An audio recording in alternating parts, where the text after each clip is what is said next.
Hello, all of you. Now, let's come to section 35, expenditure on scientific research.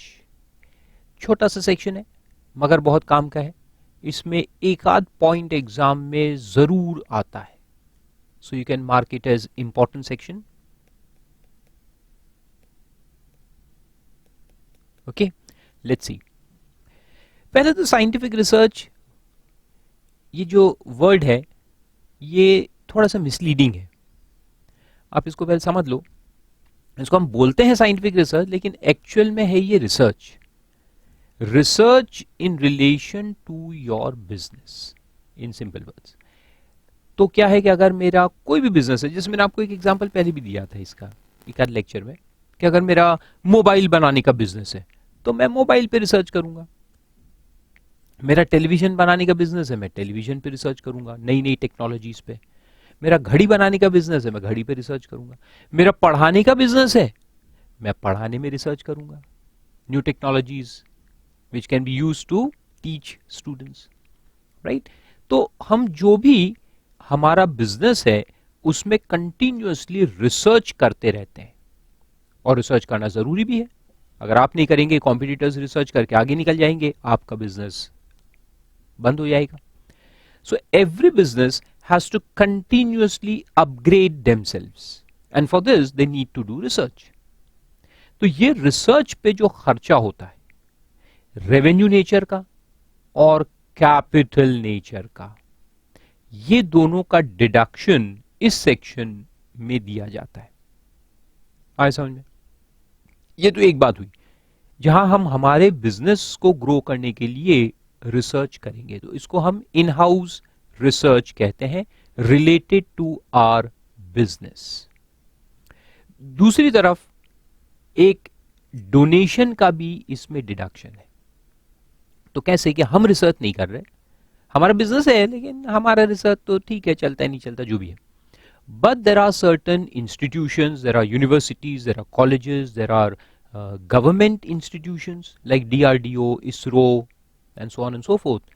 And in medicines also there are many institutes, Viral Institute of India and so on and so forth, who continuously keep doing research, and they need money. उनको पैसा चाहिए रहता है. तो हम businessman हैं, हमारा सोने का बिजनेस है. सोने का स्लीपिंग बिजनेस नहीं है, गोल्ड का बिजनेस.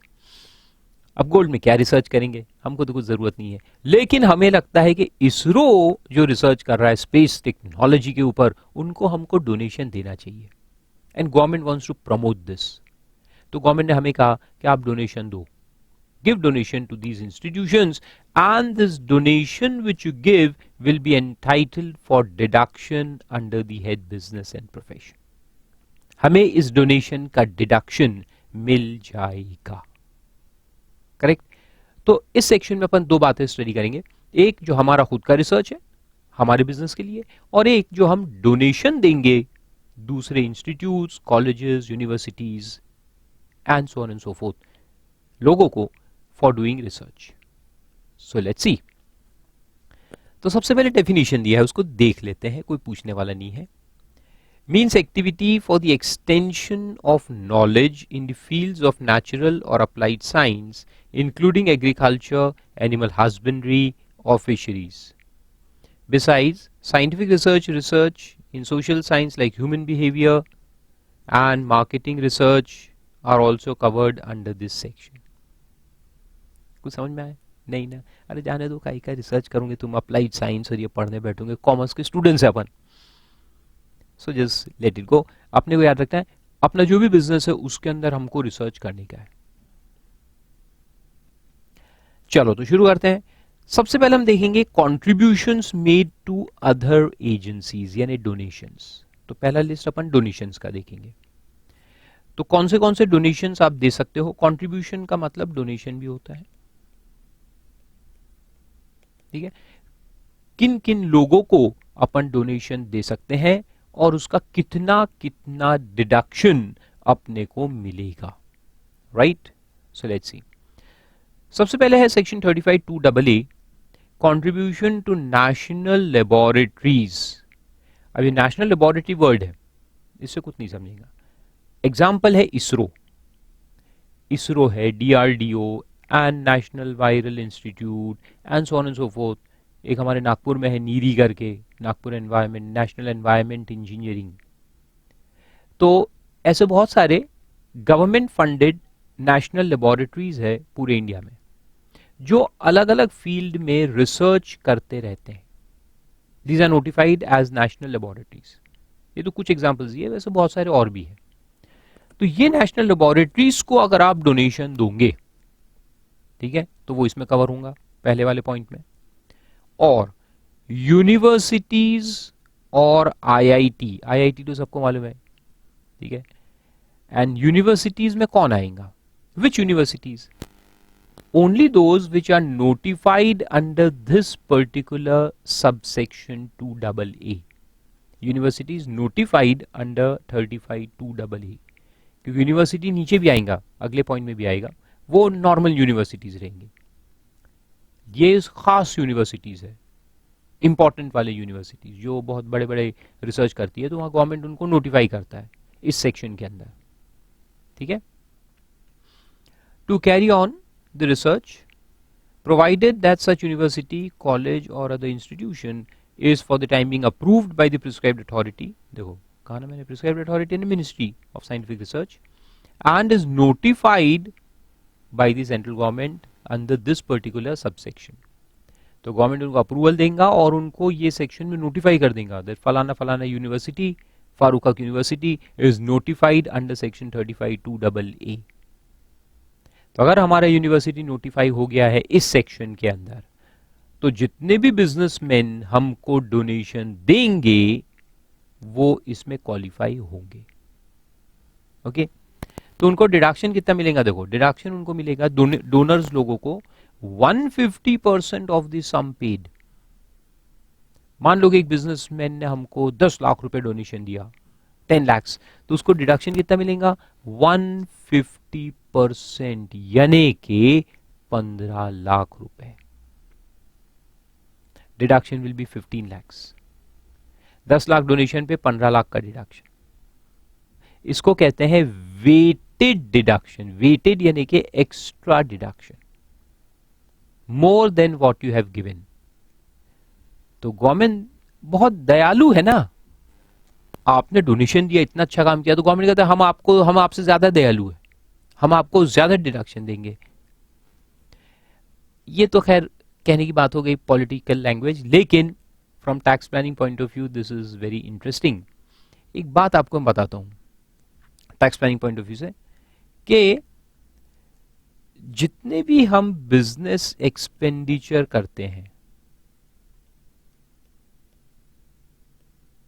इसमें दो तरह के हैं, those which qualify for deduction under the head PGBP and non qualifying, यानी जो क्वालिफाई नहीं होते। कुछ कुछ खर्चे क्वालिफाई होते हैं, कुछ कुछ नहीं भी होते। अब जो क्वालिफाई हो रहे हैं, तो इसका मतलब क्या है?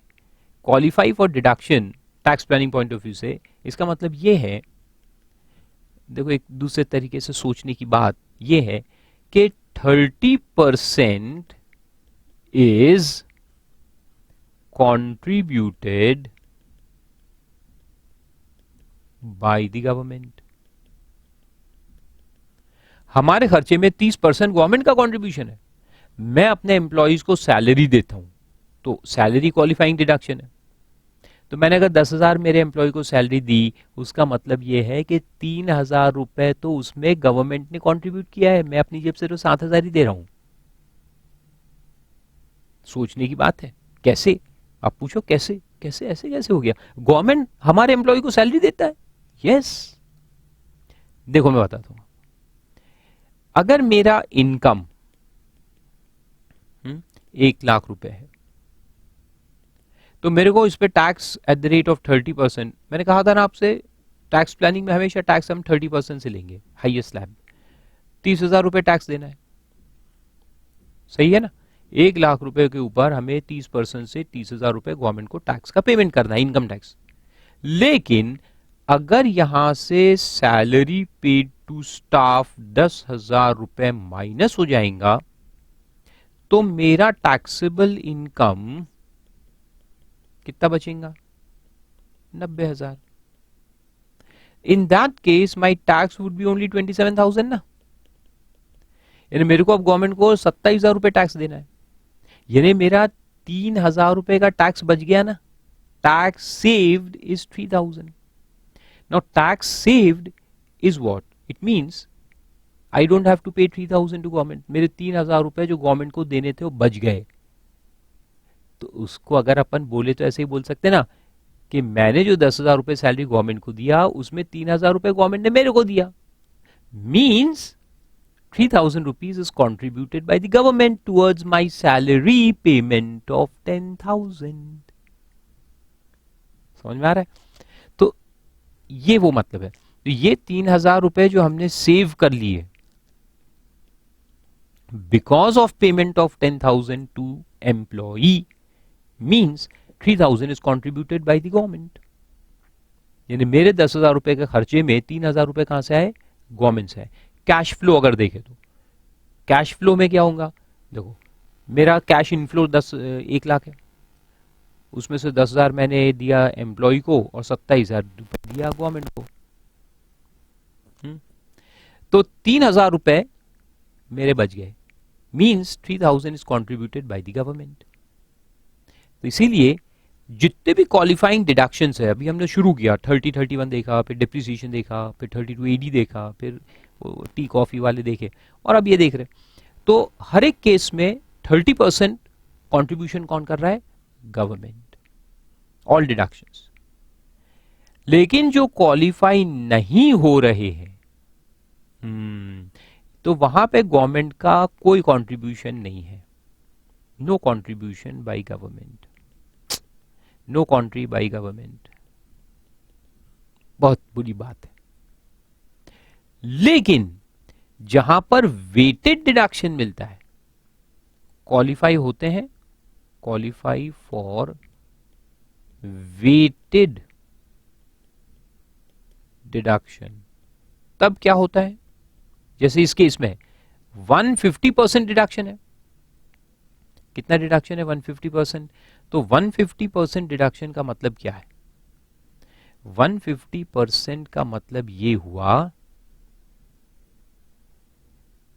कि 150% of 30 is equal to 45% is contributed by government।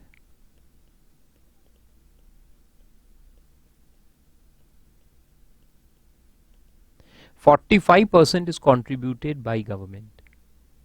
150% deduction है ना, यानी मैंने अगर डोनेशन दिया 1 लाख रुपए का to whom? To a national institute. Donation 1 lakh का है, तो 1 लाख में असेसी की जेब से, असेसीज पॉकेट से कितना पैसा जाएगा? 55,000 रुपए। और गवर्नमेंट की जेब से कितना पैसा जाएगा? 45,000 रुपीज। कैसे? अरे सिंपल सिंपल, देखो मेरा इनकम 10 लाख रुपए था, तो मेरे को इनकम टैक्स कितना लगेगा? 3 लाख रुपए। 3 लाख रुपए की इनकम टैक्स, यानी नेट सेविंग मेरे पास कितना बचेगा हाथ में? 7 लाख। अब यहां से मैंने 1 लाख का डोनेशन दिया, 1 लाख डोनेशन, तो मेरे हाथ में से पैसा कितना जा रहा है? 1 लाख, लेकिन मेरे को डिडक्शन कितना मिल रहा है? 1,50,000। वेटेड डिडक्शन का मतलब ये होता है cash outflow from our hands is 1 lakh. ये बात को समझो। हाँ, कैश आउटफ्लो 1 लाख है, लेकिन इनकम टैक्स में इनकम में से डिडक्शन 1.5 लाख रुपए मिला। तो अब मेरा टैक्सेबल इनकम बचा 850 बचा। 850 बचा, इस पे टैक्स कितना आएगा? निकालो 30% से, 8.5 लाख। 8.5 लाख पे 30%, 2,55,000। तो मेरा सेव कितना हुआ? 45,000। और यहां मैंने दिया कितना? 1 लाख। 1 लाख दिया मैंने डोनेशन और 45,000 गवर्नमेंट से मिला, यानी मेरे हाथ से नेट कितना गया, 55,000, है ना। ये 1 लाख को अगर यहां कंपेयर करें अपन सेविंग के साथ, so net cash outflow from our hands is 55,000। 1 lakh दिया डोनेशन और 45,000 गवर्नमेंट से वापस ले लिया, तो मेरे हाथ से कितना गया, 55,000। Proved, yes. तो ये टैक्स प्लानिंग की बातें होती है, समझना जरूरी है। I hope you are understanding, तभी तो मजा आएगा ना टैक्स पढ़ने में, यस। और बहुत कुछ सिखाऊंगा मैं आपको, you can become an expert of tax.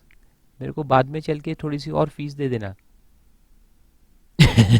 Joke है, डोंट वरी, क्योंकि देखो आप लोग जो सीख के यहां से निकलोगे उससे कितना बेनिफिट आगे निकालोगे in terms of advice that you will give to your clients and earn huge amount of money from your clients. Tax planning की फीस कितनी होती है मालूम है आपको? अभी बन जाओ सीए, फिर समझ में आएगा। भूलना मत मुझे बस। Good.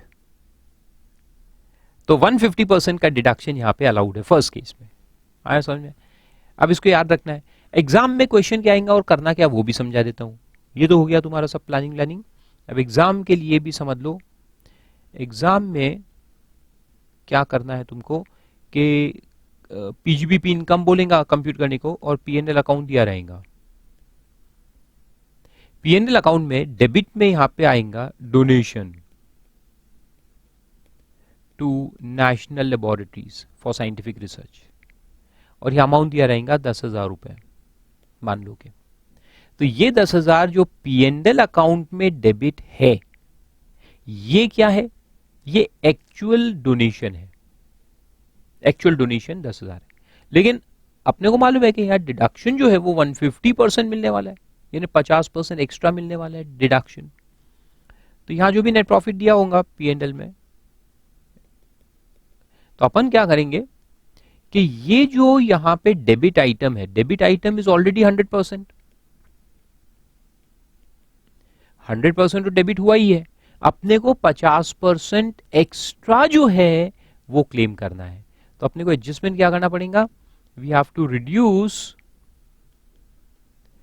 50% extra deduction from net profit.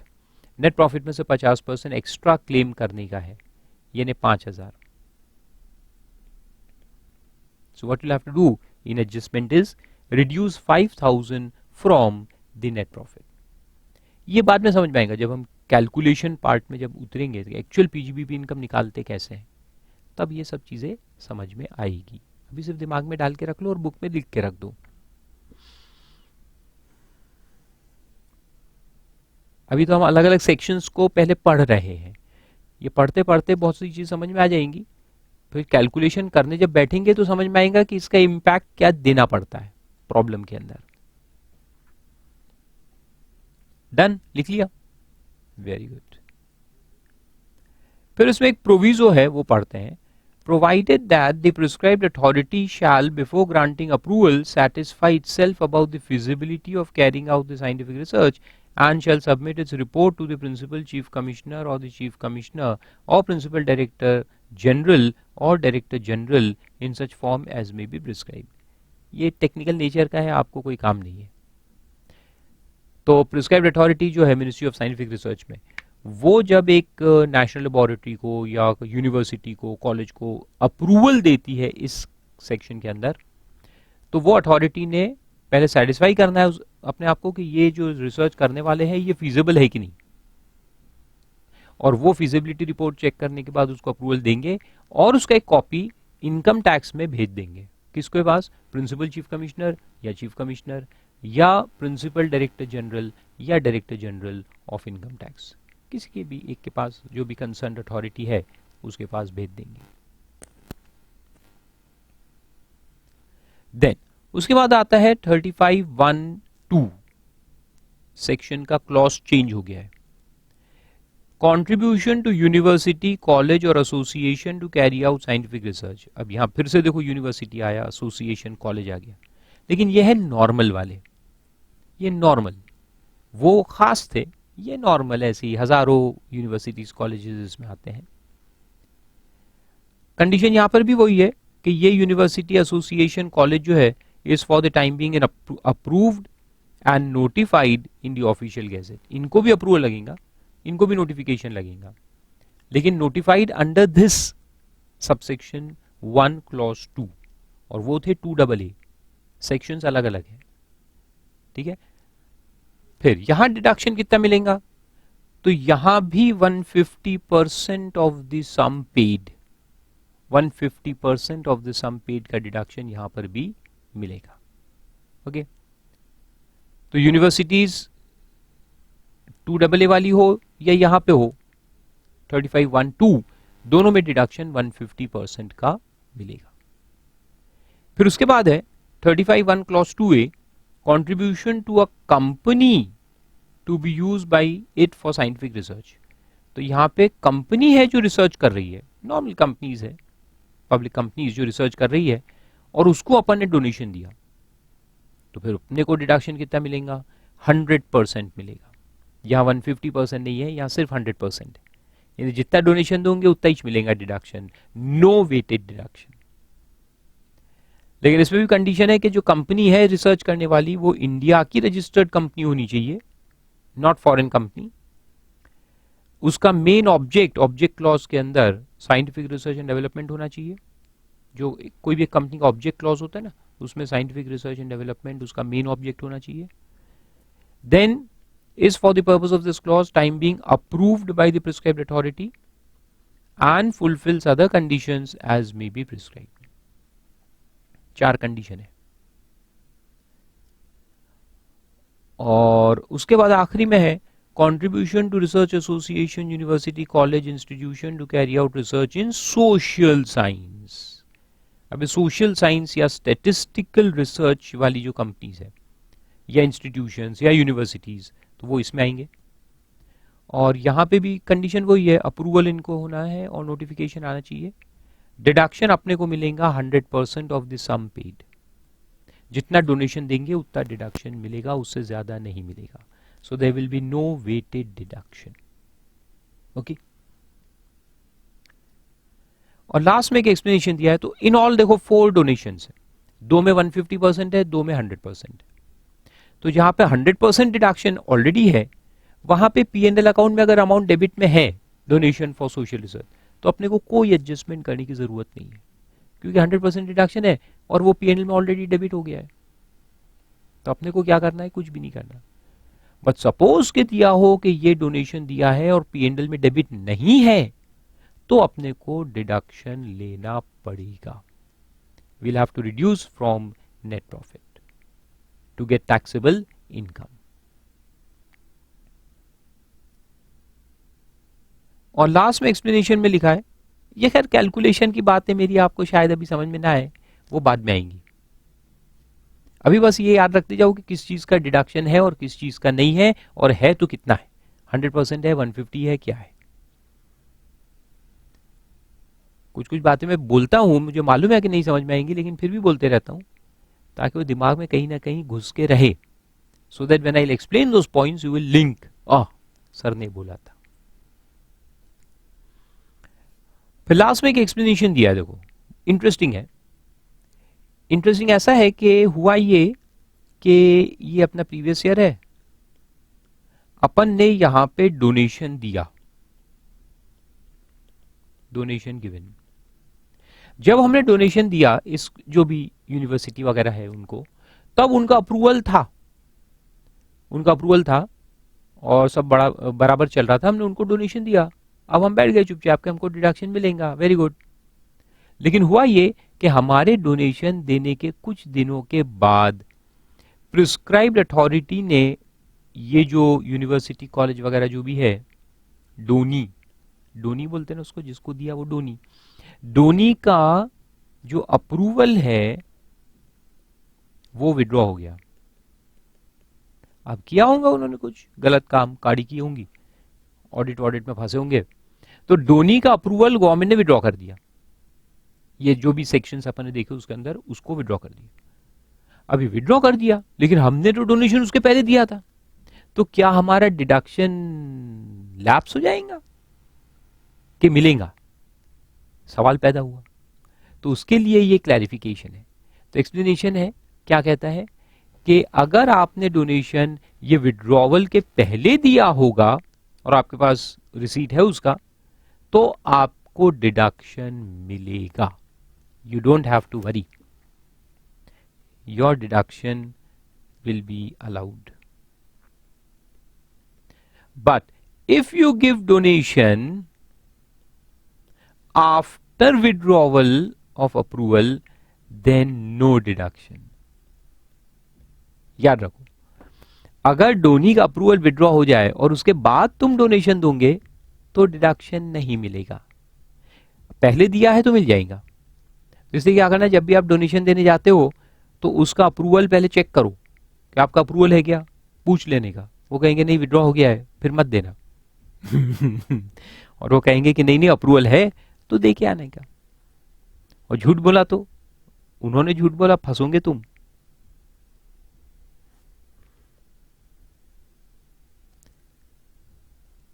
ठीक है, तो ये है डोनेशन पार्ट, पहला पार्ट हो गया।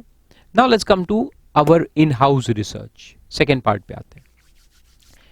तो यहां देखते क्या है, scientific research carried on by the assessee himself. अपन खुद रिसर्च कर रहे हैं।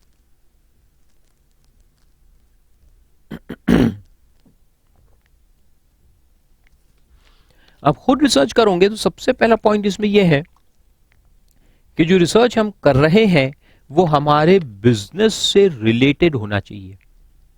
Very important point, it should relate to our business. If the research is not connected to my business, I will not get the deduction.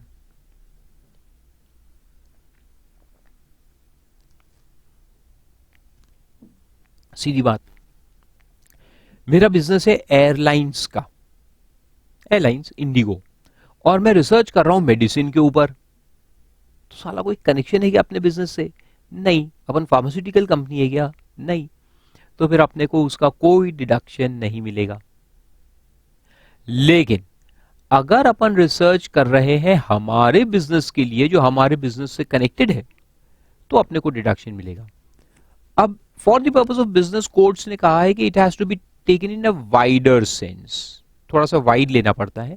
For example कि अपन TV बनाते हैं, अपन TV manufacture करते हैं, और मैंने साउंड सिस्टम्स पे research किया, तो वो कहीं ना कहीं टीवी से कनेक्टेड ही है, इलेक्ट्रॉनिक्स में अंदर आता है। तो ब्रॉडर सेंस में लेना है। तो मैंने टीवी बनाया, तो बहुत माइनर या नैरो सेंस में नहीं लेना कि सिर्फ टीवी पे रिसर्च करो, ऐसा नहीं। TV is a industry, audio video industry. तो audio video industry is a wider term, तो उसमें मैंने अगर कहीं ना कहीं रिसर्च किया है तो मुझे डिडक्शन मिल जाएगा। ठीक है, उसको वाइडर टर्म में लेने का है। The whole industry is included. Number 2, welfare of employees. अगर हमारे एम्प्लॉई के वेलफेयर के लिए अगर हमने कोई रिसर्च किया है तो वो भी in the course of business माना जाता है। फॉर एग्जाम्पल कि मैंने एयरलाइंस का एग्जाम्पल या इंडिगो, तो वहां पे क्या होता है कि जो एम्प्लॉइज है, एम्प्लॉइज को प्रॉब्लम पैदा होता है बिकॉज ऑफ जेट लैग, क्योंकि बड़े बड़े लंबे लंबे फ्लाइट होते हैं, यहाँ से यूएस जाओ, यूएस से वापस आओ, तो कब सुबह कब शाम कब रात हो रही है, उनके दिमाग घूम जाते हैं एम्प्लॉइज के। उसमें पायलट्स आते हैं और क्रू मेंबर जितना भी है, एरोस्टेसेस एक्सेट्रा, तो उनको पागल हो जाते हैं। वो थोड़े दिन के बाद उनको समझ में नहीं आता रात कब हो रही है दिन कब हो रहा है। जेट लैग उसको कहते हैं। अपन लोग पैसेंजर की तरह जाते हैं तो 2-4 दिन परेशान होते हैं और फिर वापस आ जाते हैं, then we adapt to that situation. लेकिन जो एयरक्राफ्ट के एम्प्लॉइज है बेचारे, ट्रैवल करते रहते हैं साल भर, वो तो पागल हो जाएंगे ना। वहां से यहाँ के अडेप्ट होंगे तब तक दूसरी फ्लाइट पकड़ के जाना है, फिर वहां जाएंगे तो अडेप्ट होंगे तब तक वापस आ जाना है। सो दे गो मैड। और ये रियल में बता रहा हूँ क्योंकि मेरे कजिन ब्रदर है, वो पायलट है सिंगापुर एयरलाइंस में। सो ही गोज मैड, उनको नींद ही नहीं आती। तो इंडिगो ने रिसर्च किया, या जो भी कंपनी है उन्होंने रिसर्च किया इसके बारे में कि हमारे एम्प्लॉई को किस तरह से ये जेट लैग से निकाला जाए। तो उस पर उन्होंने कोई रिसर्च किया, तो वो रिसर्च क्वालिफाई हो जाएगा। हालांकि वो उनका बिजनेस नहीं है, लेकिन वो क्वालिफाई होगा because it is for welfare of employees. तो या तो आपके प्रोडक्ट के बारे में रिसर्च होना चाहिए या आपके एम्प्लॉइज के बारे में होना चाहिए, दो में से कोई भी करो या दोनों करो, तो आपको डिडक्शन मिलेगा, राइट? ये बात याद रखोगे आप, वेरी गुड। डिडक्शन कितना मिलेगा? तो देखो 100% of the following expenditure, 100% deduction है, नो वेटेड डिडक्शन, ओनली 100%। किन किन चीजों का? तो पहले दिया है रेवेन्यू एक्सपेंडिचर। रेवेन्यू एक्सपेंडिचर में दो है, pre commencement and post commencement, pre and post. तो क्या है ये, देखो मैं आपको समझाता हूं, कहानी से सब याद रहेगा कि भाई हम सीए बन गए। सीए बनने के बाद हमने कहा कि नहीं, हमको खुद का बिजनेस करना है और हमारे दिमाग में कोई आइडियाज भी है, तो हमने पहले रिसर्च किया कि वो आइडिया सक्सेसफुल है कि नहीं, ऑब्वियसली। तो रिसर्च में हमको खर्चा हो गया। अभी बिजनेस चालू है क्या? नहीं। तो हम रिसर्च कब कर रहे हैं? बिजनेस कमेंसमेंट के पहले। तो उसको कहते हैं प्री कमेंसमेंट पीरियड एक्सपेंस।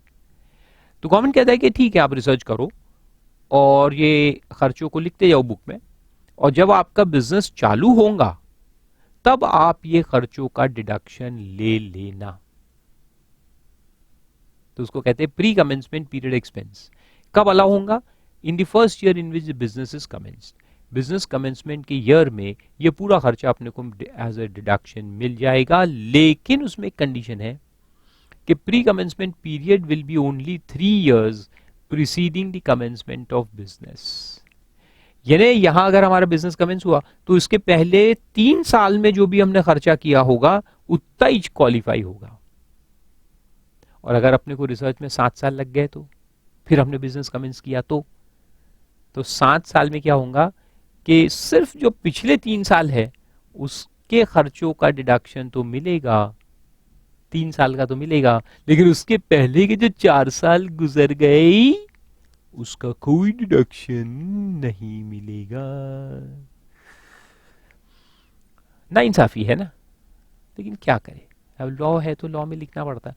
तो government is allowed only 3 years, याद रखो, ओनली 3 years। और 3 years भी कैसे? फाइनेंशियल ईयर्स नहीं, डेट ऑफ कमेंसमेंट के पहले के 3 साल। तो अगर तुम्हारा डेट ऑफ कमेंसमेंट 17 जुलाई 2017 है तो 3 साल कैसे आएंगे? 17 जुलाई 2014 से 17 जुलाई 2017, ऐसे 3 साल आएंगे। तो 3 साल को अंडरलाइन कर लो, उसका खर्चा जो होगा वो क्वालिफाई होगा। अब सवाल है खर्चे कौन से, विच एक्सपेंस विल क्वालिफाई? तो यहां देखो, payment of salary to research personnel, purchase of materials used in scientific research, यानी इनपुट्स भी कहते हैं, as certified by the prescribed authority. तो अथॉरिटी से सर्टिफाई भी करवाना पड़ेगा, पूरा लेजर मेंटेन करो, पे जाके उससे सर्टिफाई करवाओ कि हाँ इतना खर्चा हुआ है। और सिर्फ 2 एक्सपेंस क्वालिफाई होंगे, ओनली 2, सैलरी एंड मटेरियल, बस salary and material, that's it. बाकी जो अपने नॉर्मल खर्चे होते हैं दुकान चलाने के, यानी जैसे रिसर्च लेबोरेटरी चला रहे थे तो चाय पानी का खर्चा, रेंट ऑफ द प्रीमाइसेस, ये सब का कोई डिडक्शन नहीं मिलेगा। सिर्फ दो एक्सपेंस का मिलेगा, सैलरी एंड मटेरियल्स, याद रखने का है। और वो भी सर्टिफाई करवा के, जितना अथॉरिटी ने सर्टिफाई किया उतना मिलेगा। तो रिकॉर्ड्स वगैरह पूरे पक्के मेंटेन करना है। फिर पोस्ट कमेंसमेंट यानी अब हमारा बिजनेस चालू हो गया। बिजनेस चालू हो गया तो क्या रिसर्च बंद कर देते आप? नहीं, रिसर्च कंटिन्यूअस रहता है। बिजनेस के ग्रोथ के लिए भी तो रिसर्च लगेगा ना, तो रिसर्च भी चल रहा है, बिजनेस भी चल रहा है, दोनों साथ साथ चल रहे हैं। तो अब जो रिसर्च के खर्चे हैं वो भी डिडक्शन में आएंगे। अब यहां कोई लिमिटेशन नहीं है, यहां चाय पानी का खर्चा भी आ जाएगा, रेंट भी आ जाएगा, बिजली का बिल भी आ जाएगा, हर चीज का डिडक्शन मिलेगा। All expenses laid out on scientific research, all expense. अब यहां कोई लिमिटेशन नहीं है, यहां पे सारे एक्सपेंस क्वालिफाई होंगे। सब याद रखना है, सब याद रखना है। प्री कमेंसमेंट में सिर्फ 2 एक्सपेंस क्वालिफाई होंगे, सैलरी एंड मटेरियल्स। और कमेंसमेंट के बाद में रिसर्च अगर चल रहा है, ऑनगोइंग है, तो सारे खर्चे क्वालिफाई हो जाएंगे, ऑल रेवेन्यू एक्सपेंसेस। या ऑल एक्सपेंस का मतलब है रेवेन्यू, क्योंकि अपन रेवेन्यू में पढ़ रहे हैं, कैपिटल अभी नीचे देखेंगे। So this all means all revenue expenses. ठीक है, और कब तक ये डिडक्शन मिलता रहेगा? जब तक हम रिसर्च करते रहेंगे, जब तक बिजनेस चलता रहेगा। फिर उसके नीचे है कैपिटल एक्सपेंडिचर। कैपिटल एक्सपेंडिचर ने प्लांट मशीनरी वगैरह खरीद के लाए रिसर्च करने के लिए, तो उसमें क्या होगा? देखो, उसमें भी प्री कमेंसमेंट है और पोस्ट कमेंसमेंट है, दोनों है। प्री कमेंसमेंट यहां पर भी 3 साल है, 3 years prior to your commencement of business. और उसमें क्या लिखा है? Any capital expenditure except land. Land का कॉस्ट का कोई डिडक्शन नहीं मिलेगा। तुमने लैंड परचेज किया, नो डिडक्शन। फिर बिल्डिंग बनाई, यस, बिल्डिंग का मिल जाएगा। प्लांट एंड मशीनरी मिल जाएगा, फर्नीचर फिक्सचर्स मिल जाएगा, मगर लैंड नहीं मिलेगा। तो देखो, एनी, तो एनी में लिख के रख दो नोट करके, building, plant and machinery, furniture, ये चीज का मिल जाएगा। फिर टूल्स वगैरह वगैरह जो भी लगता है एक्सेट्रा, वो सब मिल जाएगा, बट लैंड नॉट अलाउड। और पोस्ट कमेंसमेंट में भी सेम है, यहां any capital expenditure except land. तो building, plant and machinery, furniture, ये सब अलाउड है। ठीक है, तो फायदा क्या है इसमें? रेवेन्यू तो ठीक है, कैपिटल का मेन फायदा है tax planning point of view से कि कैपिटल एक्सपेंडिचर का 100% डिडक्शन आपको मिल जाता है इमीडिएटली। प्री कमेंसमेंट का जो है वो डिडक्शन कब मिलेगा? या देखो लिखा नहीं है लेकिन बता देता हूं, याद रखना। प्री कमेंसमेंट का डिडक्शन कब मिलता है? In the year of commencement of business. तो ये 3 साल में जितने भी कैपिटल एक्सपेंस किए होंगे सब इकट्ठा कर लो, सबको एडअप करते जाओ, और उसका डिडक्शन कब लोगे? फर्स्ट ईयर के अंदर, जिस साल में बिजनेस कमेंस हुआ उस साल में ये पूरा मिल जाएगा। और पोस्ट कमेंसमेंट का कब मिलेगा? वो हर साल मिलते रहेगा, जिस साल में भी खर्चा होगा उस साल में मिलते रहेगा। आया समझ में? तो इसको कहते हैं इन हाउस रिसर्च। कौन से असेसीज को मिल रहा है ये? All assessees. ये जो अपन ने देखा, ये यहां लिख दो, असेसी लिखा है ना, देखो, bye the assessee himself. Which assessee? All. All यानी कि individual, HUF, company, firm, etcetera, everyone, everyone, सब।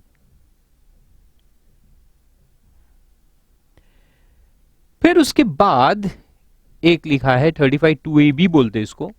ये है research and development by companies only. Underline करो, कंपनीज ओनली। कंपनीज, सिर्फ कंपनी को। एक और स्पेशल है 35(2)(a)(b).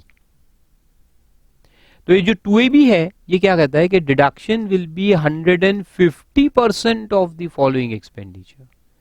यहां वेटेड डिडक्शन है, कंपनीज के लिए वेटेड डिडक्शन गवर्नमेंट लाया था, ये वेटेड है, एक्स्ट्रा है। उसका लॉजिक मैं समझा चुका हूं, एक्स्ट्रा का मतलब क्या होता है। But as you can see SSC सिर्फ कंपनी है यहाँ। एलिजिबल बिजनेस भी सिर्फ रिस्ट्रिक्टेड है, सारे बिजनेसेस के लिए नहीं है, रिस्ट्रिक्टेड बिजनेसेस के लिए है। कौन से?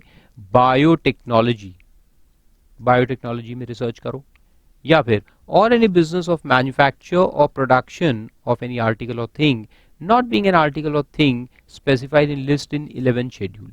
11th शेड्यूल एक है इनकम टैक्स में, कभी ऑनलाइन सर्च करके पढ़ना गूगल पे।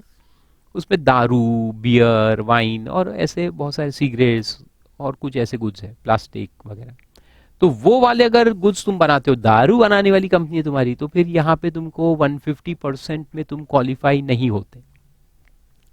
वो ऊपर वाले में है, ऊपर वाले में सब है, for all businesses, all business, all एसएससीज 100% अलाउड है। मगर ये जो 150 है ये सिर्फ रिस्ट्रिक्टेड बिजनेसेस के लिए है, बायोटेक्नोलॉजी या फिर मैन्युफैक्चरिंग एंड प्रोडक्शन, या तो बायोटेक्नोलॉजी या manufacturing and production of any article और thing, and that too not 11th schedule articles. आया समझ में? Very good. ट्रेडिंग कंसर्न को मिलेगा कि जैसे तुम्हारा कौन है ना, वो बियानी ग्रुप, कौन से है ना, बिग बाजार चलाने वाले, बिग बाजार is a trading concern. Trading concern को ये 150% मिलेगा क्या? नहीं। फारूक का क्लासेस को 150% मिलेगा क्या? नहीं, because we are into service industry. Service वालों को ही नहीं है। कोई भी कंपनी जो सर्विस में है, बैंक्स, इंश्योरेंस कंपनीज, उनको ये नहीं है। उनको 100% वाला मिलेगा, मगर ये नहीं मिलेगा। आ रहा है समझ में? ये सब बातों को याद रखना है, कोई भी क्वेश्चन घुमा के पूछ सकते हैं एग्जाम में। फिर एक्सपेंडिचर कौन सा? कैपिटल और रेवेन्यू, दोनों का वर्ड है इसमें भी, कैपिटल और revenue, excluding cost of land and building.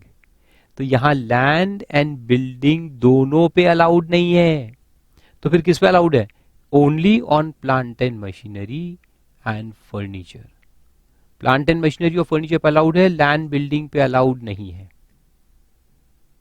फिर उसके बाद टाइम दिया है कब इनकर करना है एक्सपेंडिचर, तो वहां लिखा है expenditure incurred on scientific research up to 31 March 17 जो है उसको कट कर दो।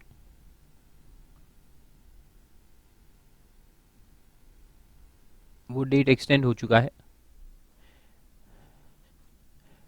And no deduction shall be allowed to a company accepting donations under 35(1)(2)(a)(c)। ये एक इंटरेस्टिंग पॉइंट है, जो अपन इसके पहले डोनेशन वाले उसमें देखा ना कि people can give donation to company which is doing research, तो वो जो कंपनी थी उसको यहां पर वेटेड डिडक्शन नहीं मिलेगा। यानी कि ये कंपनी है और ये डोनर्स है जो इसको डोनेशन दे रहे हैं, and these donors get deduction of 100%।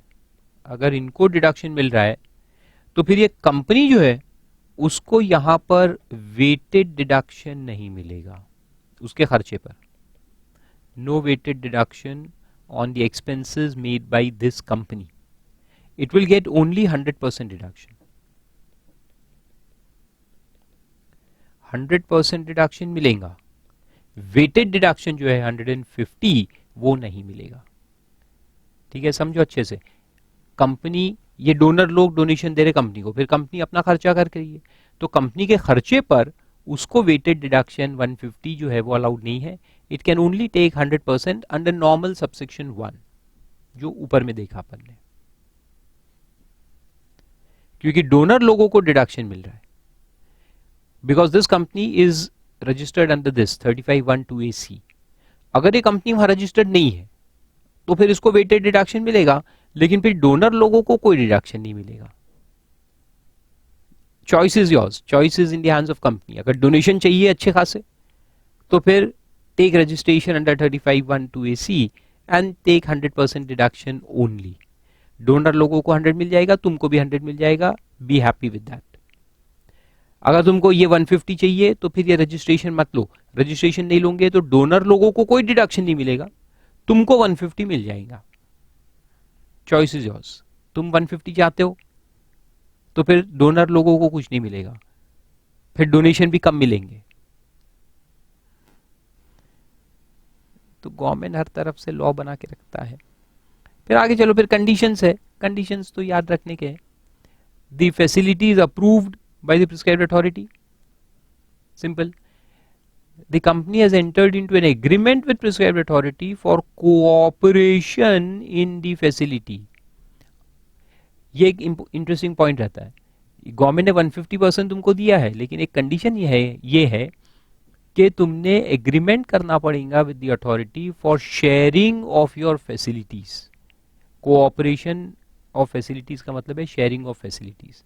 तो जो गवर्नमेंट है वो आपके फैसिलिटीज को कल चल के यूज कर सकता है if they want to.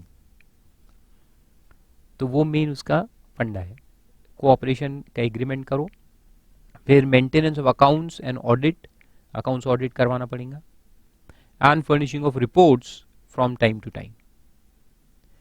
And the authority shall submit its report in relation to approval of the said facility to the principal chief commissioner or chief commissioner or principal director general or director general in as the case may be. ये तो रटने का है।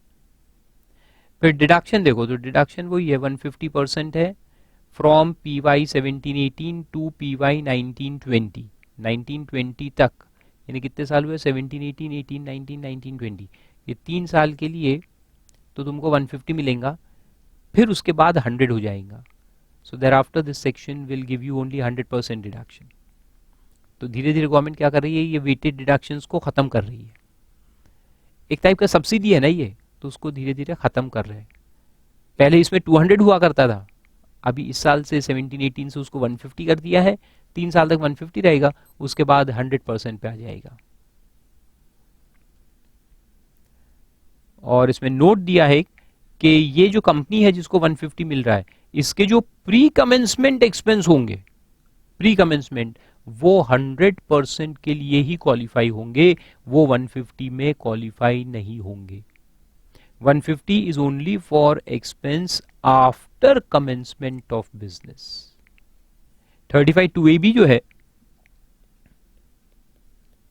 ये वाला clause, ये सिर्फ post commencement expense को कवर करता है, नॉट प्री कमेंसमेंट एक्सपेंस। तो प्री कमेंसमेंट जो है वो नॉर्मल 35(1) में जाएंगे, 100% डिडक्शन उसका मिलेगा आपको, यानी कंपनी को। सिमिलरली बिल्डिंग का भी, बिल्डिंग अपन ऊपर में देखा ना, बिल्डिंग एक्सक्लूडेड है यहां पर, लेकिन वो नॉर्मल सबसेक्शन 1 में इंक्लूडेड है। तो बिल्डिंग पे भी आपको 100% मिलेगा। तो वो दोनों पॉइंट इसमें लिखा है, देखो, pre commencement expense and building is not allowed under 35(2)(a)(b). 35(2)(a)(b) में ये दोनों अलाउड नहीं है, प्री कमेंसमेंट भी अलाउड नहीं है और बिल्डिंग भी अलाउड नहीं है। तो ये दोनों पे आपको सबसेक्शन 1 में लेना पड़ेगा 100% डिडक्शन, यानी pre commencement expense and building expense, ये दोनों कहाँ मिलेंगे, सबसेक्शन 1 में 100% deduction. And plant and machinery, furniture etcetera, ये आएंगे 150% के अंदर।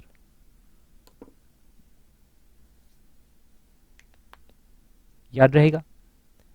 Very good.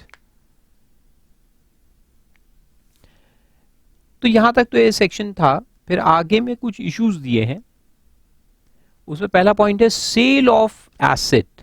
जिस एसेट पे तुमने यहां डिडक्शन लिया हुआ है 100% या 150% एज केस में भी, जब इस एसेट को तुम बेच दोगे तो बेचने पर जो सरप्लस आएगा, सरप्लस कैसे निकालना मैं अभी आपको समझाता हूं। वो सरप्लस को हम बिजनेस इनकम ट्रीट करेंगे, ना कि capital gain, to the extent of deduction allowed. Just like sale of SLM asset, उसका लॉजिक याद है आपको, मैंने बताया था। एसएलएम एसेट को बेचते हैं, रिकवरी ऑफ डेप्रिसिएशन होता है, उसको बिजनेस इनकम मानते हैं। सिमिलरली यहां पर भी है, क्योंकि हमने 100% एक्सपेंस को बिजनेस हेड में डिडक्शन दे के रखा है, तो जब इसको बेचोगे तो बेचने पर जो पैसा आएगा उसको हम बिजनेस इनकम मानेंगे, लेकिन कहां तक, to the extent of deduction allowed. फिर उसके ऊपर अगर कोई प्रॉफिट है तो वो कैपिटल गेन हेड में जाएगा। ठीक है, तो वो फर्स्ट पॉइंट है। इसका सेक्शन है 41(3). सेल ऑफ एसएलएम एसेट का था 41(2), अगर आपको याद है, बैलेंसिंग चार्ज बोलते थे उसको। नाम सुने सुने लग रहे ना, बैलेंसिंग चार्ज। दूसरा पॉइंट दिया है consequence in case of amalgamation. मैं इसका एग्जांपल देता हूं, अभी रुक जाओ, पहले वो दो भी पढ़ लेते हैं। Consequence in case of amalgamation में क्या है कि अगर इसका अमालगमेशन हो जाए तो अमालगमेशन पे अपन ये 41(3) अप्लाई नहीं करेंगे, उसको सेल नहीं मानेंगे। ऐसे नहीं मानेंगे कि तुमने एसेट को बेच दिया, क्योंकि ये टैक्स न्यूट्रल स्कीम होती है ना। अमालगमेशन में अमालगमेटिंग कंपनी के पास का एसेट अमालगमेटेड के पास चले जाएगा, तो उसको अपन सेल मानेंगे ही नहीं, उस पर कोई इनकम नहीं निकालेंगे, 41(3) विल नॉट अप्लाई। लेकिन फिर ये रूल अमालगमेटेड कंपनी को लगेगा आगे, अगर वो एसेट को बेचेगा तब फिर जो सरप्लस आएगा वो उसके हाथ में, अमालगमेटेड कंपनी के हाथ में, बाद में टैक्स करेंगे as and when the asset is sold. तो वो एक सिंपल पॉइंट है। और तीसरा फिर एक पॉइंट दिया है अनएब्सॉर्ब्ड कैपिटल एक्सपेंडिचर, लेकिन इसको पढ़ने के पहले मैं इसका एग्जांपल आपको दे देता हूं, क्योंकि ये फिर अलग पॉइंट है, डिफरेंट पॉइंट है। So let's take that sale example first. Sale का एग्जांपल मैं आपको देता हूं. Let's see that you have acquired scientific research asset, ठीक है, for 20 lakhs and you have got deduction in the year in which you acquire, you get deduction मिलेगा या तो 100% 20 लाख, या फिर अगर 150% में ही आता है तो 150% में अगर आता है तो 30 lakhs. करेक्ट. अगर ये 100% में है तो 20, और अगर ये 150% वाला है तो फिर 30. ये आपका डिडक्शन मिला. ठीक है. अब आगे चल के अगर आपने इसको सेल कर दिया, सोल्ड फॉर से 16 और 26, और यहां पे भी 21 या 37, दो में दो ले रहा हूं मैं. ये 20 में 2 एग्जाम्पल, ये 30 में 2 एग्जाम्पल. ठीक है. सोल्ड इतने में क्या है. अब पहली बात ये कि अपन सरप्लस कैसे निकालते हो मैं आपको बताता हूं. How to calculate surplus. तो सरप्लस निकालने का एक फंडा है, एक फॉर्मूला है. क्या है फॉर्मूला. सेल कंसिडरेशन, यानी ये जो अमाउंट दिया है, एड डिडक्शन अलाउड. डिडक्शन जो मिला था सेक्शन 35 के अंदर, उसको ऐड करो और जो ओरिजिनल एक्विजिशन कॉस्ट था उसको माइनस करो, तो वो आएगा तुम्हारा सरप्लस. सरप्लस का फॉर्मूला क्या है. देखो आप अभी लिखो मत, मैं इसको टाइम दूंगा आपको लिखने के लिए. सरप्लस का फॉर्मूला है sale consideration plus deduction allowed. तो डिडक्शन अलाउड कितना था 20, तो ये दोनों में तो मैं 20 ऐड कर दूंगा. 20 ऐड कर दिया, और यहां पे डिडक्शन कितना है 30, तो अपन 30 ऐड कर देते हैं. 20 30. तो डिडक्शन जो है उसको ऐड करो और उसको लेस कर दो ओरिजिनल कॉस्ट ऑफ एक्विजिशन.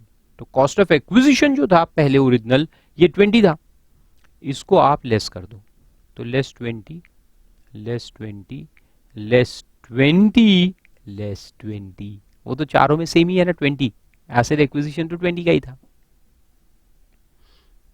आ रहा है समझ. अब निकालो. अब इसका जो डिफरेंस है वो है सरप्लस. तो 16 plus 20 minus 20 is 16. 26 plus 20 minus 20 is 26. यानी ये जो केस है जहां 100% डिडक्शन है, वहां जितना सेल कंसिडरेशन है वही सरप्लस होता है. जहां पे 100% डिडक्शन है वहां जो सेल कंसिडरेशन है वही सरप्लस, क्योंकि आप प्लस भी 20 करोगे माइनस भी 20 करोगे तो 16 ही बचेगा, 26 बचेगा. लेकिन यहां पर जहां पे वेटेड डिडक्शन होता है वहां क्या होगा देखो अच्छे से. 21 सेल कंसिडरेशन प्लस किया 30 डिडक्शन अलाउड, माइनस किया कॉस्ट, तो क्या आया इधर 21 प्लस 30 माइनस 20, तो कितना आएगा 31 आ जाएगा. यानी सेल कंसिडरेशन तो 21 है लेकिन सरप्लस 31 आएगा. कुछ समझ में नहीं आएगा. क्या आएगा सोचो.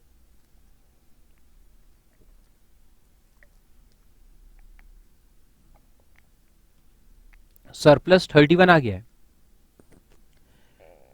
इसके पीछे एक बात बताता हूं ये कैसे आया. तुमने कॉस्ट कितना इनकर किया था 20, लेकिन गवर्नमेंट ने डिडक्शन कितना दिया था 30. 10 लाख एक्स्ट्रा डिडक्शन दिया. एक्स्ट्रा कॉस्ट नहीं है मगर डिडक्शन मिला. तो गवर्नमेंट कहता है एंजॉय दिस डिडक्शन, एंजॉय. लेकिन कब तक एंजॉय, जब तक तुम ये एसेट को यूज करते रहोगे, बेचने का नहीं. हिडन कंडीशन है, बेचने का नहीं. अगर बेचोगे तो बेचते वक्त ये जो 10 का एक्स्ट्रा डिडक्शन दिया था वो विड्रॉ करके इनकम में ऐड कर देंगे, चार्जेबल टू टैक्स। तो ये 10 का जो एक्स्ट्रा डिडक्शन है ना, ये दिखावा है, छलावा है, इल्यूजन है ये 10 का एक्स्ट्रा डिडक्शन। ये 10 का एक्स्ट्रा डिडक्शन उस वक्त विड्रॉ कर दिया जाएगा जब तुम इस एसेट को बेचोगे। तो अगर उससे बचना है तो एसेट को कभी नहीं बेचने का, नेवर, कभी नहीं बेचने का। उसको बर्बाद कर दो, जमीन में दबा दो, दफन कर दो, बेचने का नहीं। क्योंकि बेचोगे तो ये 10 का जो एक्स्ट्रा डिडक्शन है ये विड्रॉ हो जाएगा। देखो sale consideration 21, cash in hand 21, लेकिन टैक्सेबल इनकम 31, 10 एक्स्ट्रा आ गया। तो वो 10 एक्स्ट्रा कैसे आया? Because of this formula. 30 को ऐड किया, 20 माइनस किया कॉस्ट, तो ये 10 का जो डिफरेंस है वो ऐड हो गया ना, 21 प्लस 10। देखा गवर्नमेंट कितना चालाक है। और इसमें कितना आएगा देखो, 37 प्लस 30 67, 67 में से 20 गया तो कितना बचेगा? 47। तो इसमें भी वो 10 एक्स्ट्रा ऐड हो गया। जो एक्स्ट्रा डिडक्शन 10 का मिला था वो यहां पे ऐड हो गया। देखो 37 प्लस 10 47।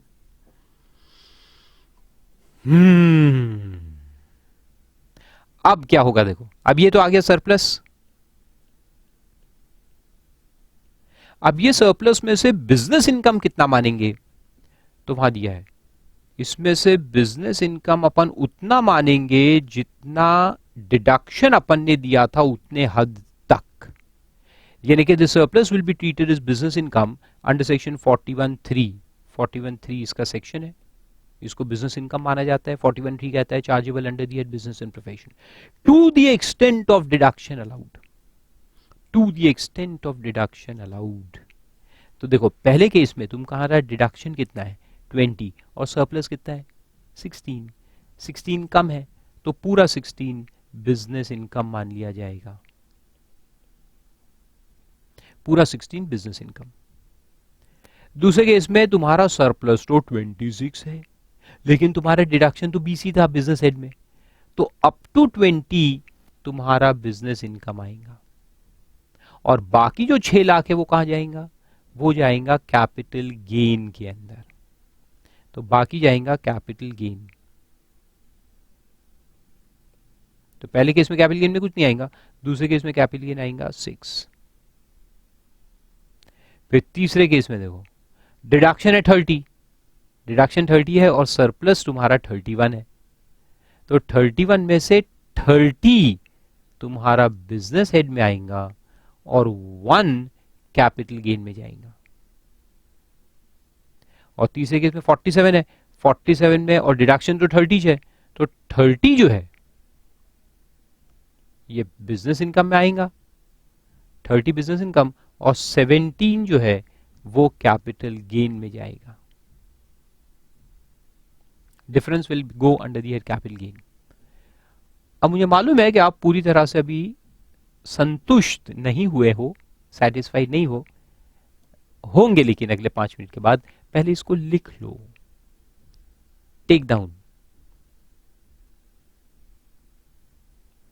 फिर मैं उसका लॉजिक आपको समझाता हूं कि कैसे आया ये, फिर एकदम आप सेटिस्फाई हो जाएंगे। पॉज करके लिखो।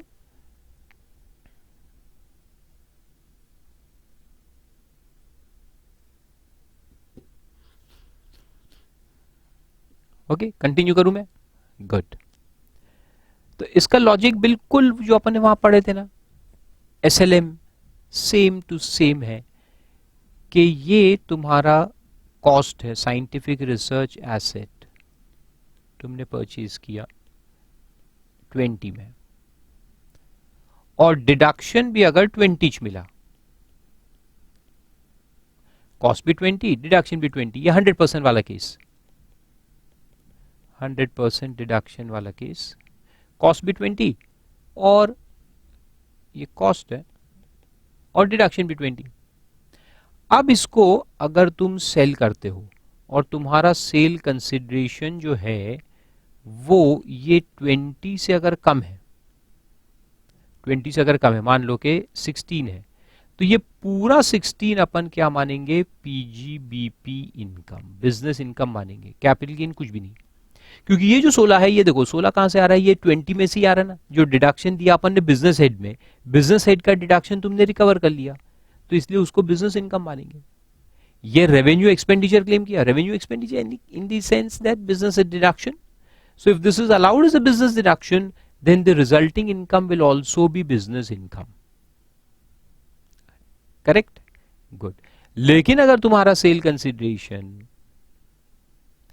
ये 20 से ज्यादा आ रहा है, मान लो 27 आ रहा है, तो क्या करेंगे अपन कि ये 20 का कॉस्ट, 20 का डिडक्शन था, 20 का डिडक्शन तुम्हारा रिकवर हो गया, तो ये जो 20 है इसको मानेंगे पीजीबीपी इनकम, और उसके ऊपर का जो है, कॉस्ट के ऊपर का जो ये capital profit, this is capital profit 7 will go under the head capital gains.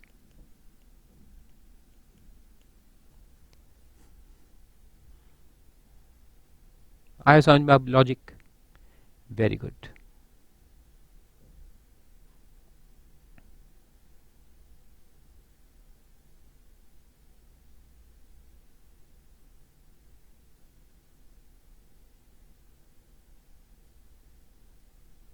लिखो,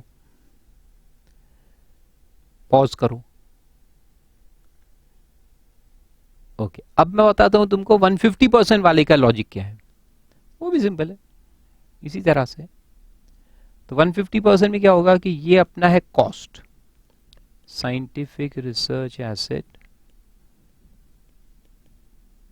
कॉस्ट 20 lakhs, लेकिन डिडक्शन तुमको मिलेगा 150% से 30 lakhs, so deduction is more, ये एक्स्ट्रा डिडक्शन है, डिडक्शन जो है वो आ गया 30, कॉस्ट तो 20 ही था लेकिन डिडक्शन 30 आ गया, 50% एक्स्ट्रा। अब तुम अगर इसको सेल करते हो तो ये आ गया तुम्हारा डिडक्शन। अब तुम्हारा सेल कंसिडरेशन अगर ये 30 से कम है, मान लो कि 25 है, तो ये पूरा 25 देखो डिडक्शन से ही आ रहा है ना, 30 का डिडक्शन 25 आ रहा है, तो ये पूरा 25 क्या होगा, बिजनेस इनकम। लेकिन अगर तुम्हारा सेल कंसिडरेशन ये 30 के ऊपर है, मान लो 47 है, तो ये 30 क्या आएगा, पीजीबीपी, और उसके ऊपर जो 17 है ये आएगा कैपिटल गेन्स।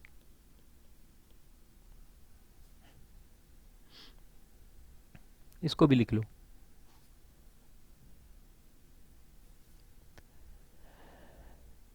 हर चीज का लॉजिक साफ होना चाहिए, क्लियर होना चाहिए। पॉज करो, लिखो।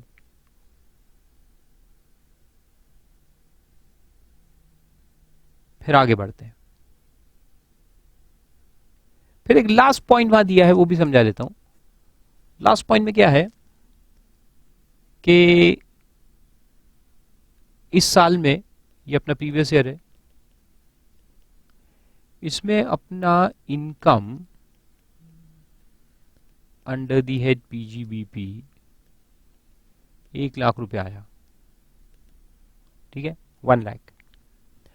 और अपना इस साल में, अच्छा ये इनकम साइंटिफिक रिसर्च का डिडक्शन लेने के पहले है, अभी हमने रिसर्च का डिडक्शन लिया नहीं है, डिडक्शन लेने के पहले का इनकम अगर 1 लाख है, बिफोर 35 डिडक्शन, ओके, और हमने उसमें एक्सपेंस किया है, तो रेवेन्यू एक्सपेंस जो है हमारा, revenue expense on scientific research अगर 1,60,000 है करंट ईयर में, और कैपिटल एक्सपेंडिचर जिसका अपने को 100% डिडक्शन मिलने वाला है ऑन साइंटिफिक रिसर्च, वो और 5 लाख रुपए है, तो रेवेन्यू ज्यादा है, इनकम तो 1 लाख ही है और रेवेन्यू एक्सपेंस तो 160 हो रहा है, तो पहले अपन रेवेन्यू क्लेम करेंगे। अच्छा, रेवेन्यू 60 ऊपर है तो उसका क्या करेंगे, उसको क्लेम करना ही पड़ेगा, you have to claim full deduction of revenue expense 160। तो ये 160 का पूरा डिडक्शन क्लेम करेंगे और उसकी वजह से क्या होगा, बिजनेस लॉस करके आएगा, loss under the head business हम बोलते हैं ना, वो आएगा 60,000। अब ये 60,000 जो है बिजनेस लॉस है, business loss can be carried forward for only 8 assessment years. सिर्फ 8 साल तक ये आगे कैरी फॉरवर्ड हो सकता है और अगले सालों में बिजनेस हेड में अगर इनकम आई तो अपन उसको सेट ऑफ कर सकते हैं। लेकिन ये 5 लाख को तो क्लेम करने को पैसा है ही नहीं, इनकम है ही नहीं, देयर इज नो इनकम, पहले ही लॉस में कन्वर्ट हो गया है। तो ये जो 5 लाख बच गया capital expenditure on scientific research, ये अलग से कैरी फॉरवर्ड होगा। Capital expenditure on scientific research अलग से इसको कैरी फॉरवर्ड करेंगे, इसको बिजनेस लॉस का पार्ट नहीं मानेंगे। This is not business loss, it will be carried forward separately and it can be carried forward for unlimited years, just like depreciation भी unlimited years के लिए carry forward होता है। unabsorbed depreciation जो है उसमें कोई लिमिट देखी थी क्या अपन ने, नहीं, वो अनलिमिटेड होता है, कितने भी साल आप कैरी फॉरवर्ड कर सकते हो। सिमिलरली ये जो है capital expenditure on scientific research, ये अगर बच गया है, सेट ऑफ नहीं हुआ है, इसको अपन अनलिमिटेड ईयर्स के लिए कैरी फॉरवर्ड कर सकते हैं और फिर आने वाले साल में जब भी इनकम आएगा बिजनेस हेड में सेट ऑफ करेंगे।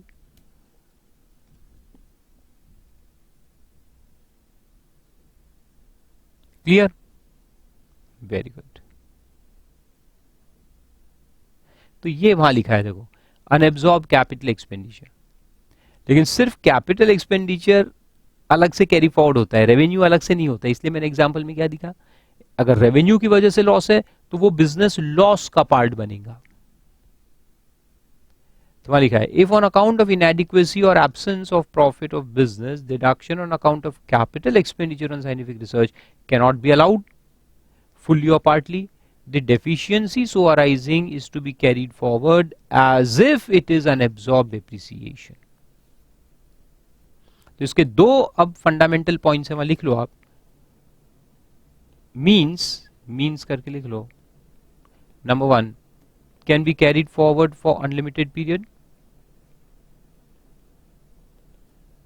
ऑफ टाइम, कोई लिमिटेशन नहीं है इसके ऊपर, कोई 8 साल नहीं, कुछ नहीं। And number 2, can be set of against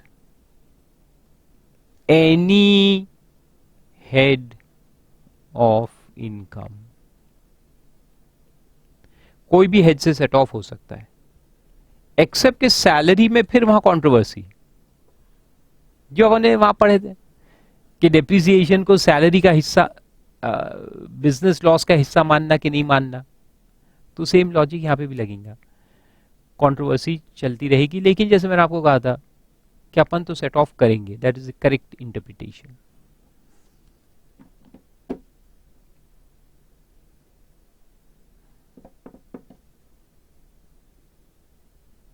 can be set of against any head of income including salary, अपने हिसाब से।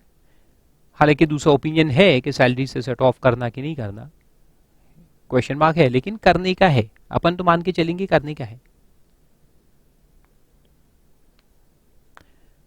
आया समझ में, वेरी गुड। फिर देखो उस पर एक इलस्ट्रेशन दिया है, वो सॉल्व करते हैं, very simple illustration. Following is the P&L account of Mr. R for the previous year 17-18. Find out the taxable income under the head PGBP. P&L account दिया है, सेल्स है, फिक्स डिपॉजिट इंटरेस्ट है, lottery winning है। Fix deposit interest business head में taxable नहीं होता, ये जाता है अदर सोर्सेज के अंदर, IOS, और लॉटरी भी IOS में जाती है, इनकम फ्रॉम अदर सोर्सेज। ये दोनों को बिजनेस इनकम से हटा देना है और IOS में टैक्स करेंगे।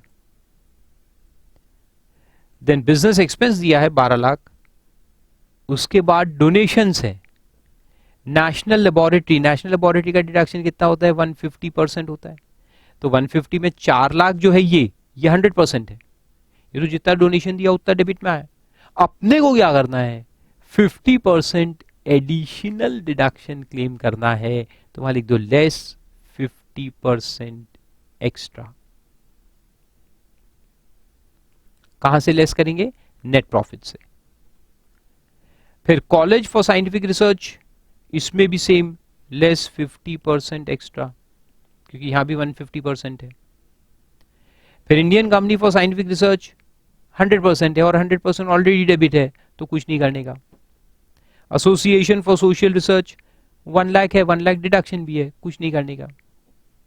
चैरिटेबल ट्रस्ट, चैरिटेबल ट्रस्ट जो है ये डिसअलाउ होता है, it is not a business expense, not a business expense, तो इसको क्या करेंगे, नेट प्रॉफिट में ऐड कर देंगे पूरा।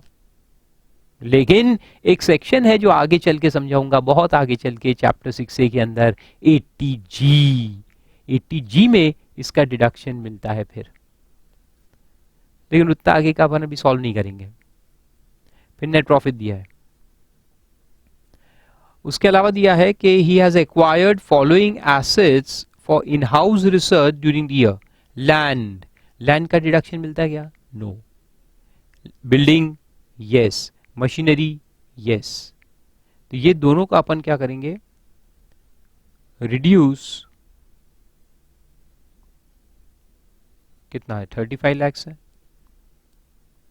From net profit. तो इसका डिडक्शन अपन क्लेम करेंगे, क्योंकि ये पीएनएल डेबिट में है नहीं, पीएनएल में है क्या ये आइटम्स, नहीं, अलग से दिए हैं, तो इसको अपने को नेट प्रॉफिट से माइनस करना पड़ेगा।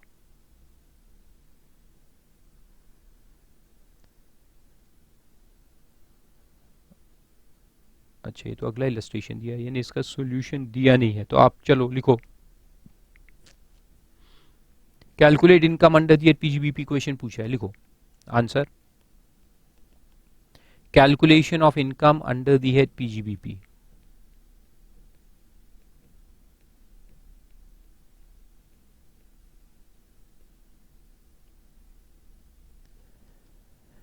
उसमें अमाउंट कॉलम बना लो राइट हैंड साइड में, ठीक है। अब लिखो net profit as per P and L account, ये बता देता हूं, देखो कैसे सॉल्व करना पड़ता है, हालांकि क्वेश्चंस अपन बाद में देखेंगे। नेट प्रॉफिट लिख लो, 72 लाख दिया है, ठीक है। फिर ऊपर में क्रेडिट साइड में देखो हमने क्या लिखा था, फिक्स डिपॉजिट का interest, interest on fix deposit है ये, हालांकि लिखा फिक्स डिपॉजिट है, ये इंटरेस्ट है उसका, यहाँ ऐड कर दो आप interest.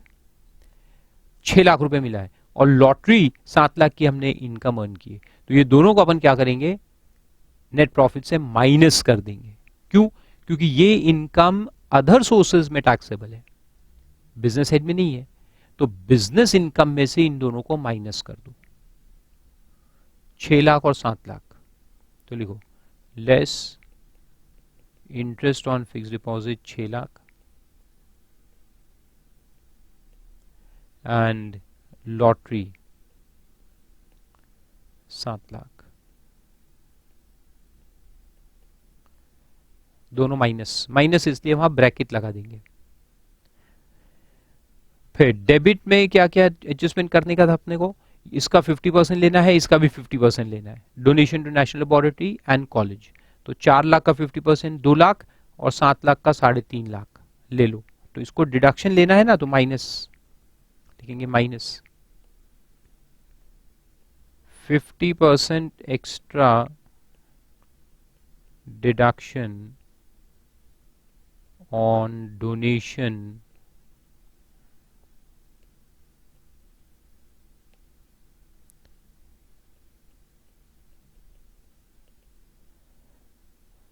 To national laboratory, 2 lakhs, आप ब्रैकेट में शो करो उसको, 4 लाख का, मेरे पास जगह नहीं है, आप वहां लिखो 4 lakh into 50%, and similarly college for scientific research, तो less 50% extra deduction on donation to college for scientific research, उसमें भी लिखो नीचे 7 लाख इंटू 50%, 3,50,000।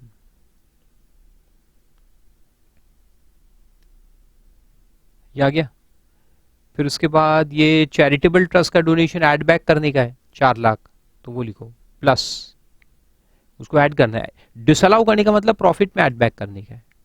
एक्सपेंस को डिसअलाउ करेंगे तो प्रॉफिट बढ़ेगा ना, इसलिए उसको ऐड करना है। Add donation to charitable trust,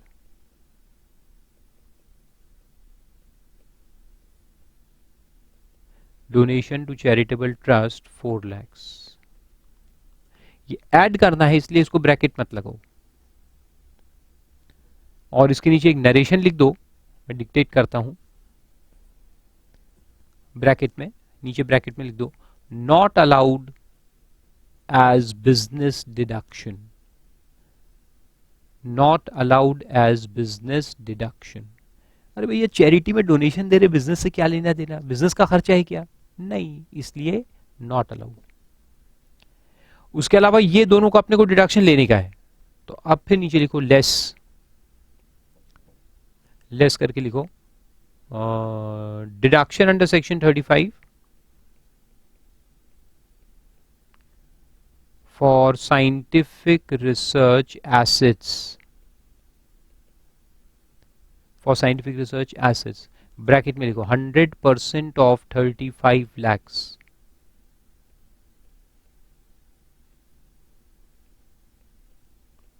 is equal to 35 lakhs। अब ये प्लस माइनस करो, चलो करते 72 lakhs -6 -7 -2 -3.5 +4 -35, 22,50,000। ये आ गया अपना answer. Income under the head PGBP 22,50,000।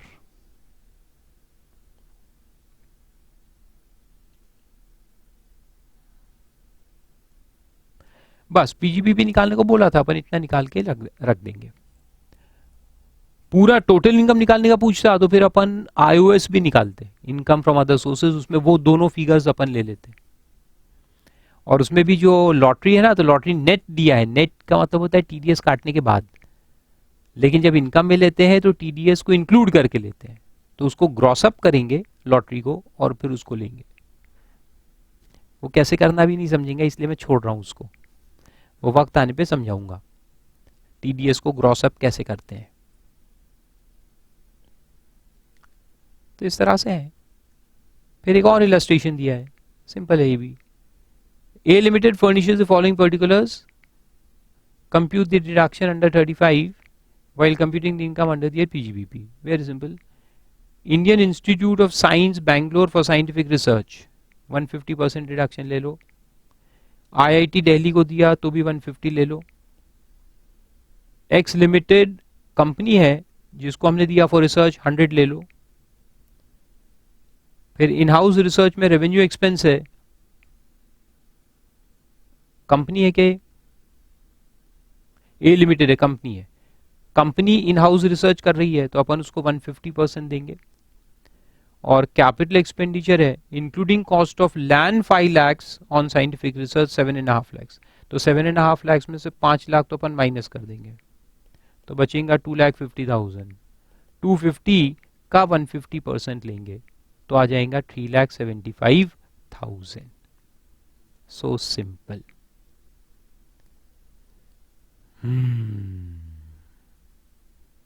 Done, great.